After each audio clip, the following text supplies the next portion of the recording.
प्रयोग, नाटक, रंगभूमी. तुम्ही प्रायोगिक रंगभूमीवर काम करता की तुम्ही व्यावसायिक रंगभूमीवर काम करता? नाटक म्हटलं की प्रवास आला, माणसं आली. या प्रवासादरम्यान माणसं राहतात तर काही माणसं जातात, पण प्रयोग मात्र घडत राहतात. नाटकवाले भरपूर प्रयोग करतात, नाटकवाले नाटकं करतात, नाटकवाले नाटक करतात, नाटकवाले रंगभूमी जगवतात, तर काही नाटकवाले रंगभूमीमुळे जगतात.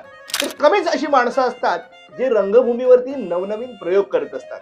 त्यातीलच एक नाव म्हणजे अतुल पेठे. अतुल पेठेंचं एक पुस्तक नाटकवाल्यांचे प्रयोग. या पुस्तकात तुम्हाला त्यांचा अनुभव, त्यांच्या आतला आवाज, नाटक म्हणजे नेमकं काय, नाटक त्यांना कसं गवसलं. जेव्हा अतुल पेठे दिग्दर्शनाचा विचार करतात तेव्हा नाटक कसं घडत असतं. पुण्याचं थिएटर, मुंबईचं थिएटर, महाराष्ट्रातलं थिएटर. थिएटर म्हणजे रंगभूमी, नाटकाचा प्रकार.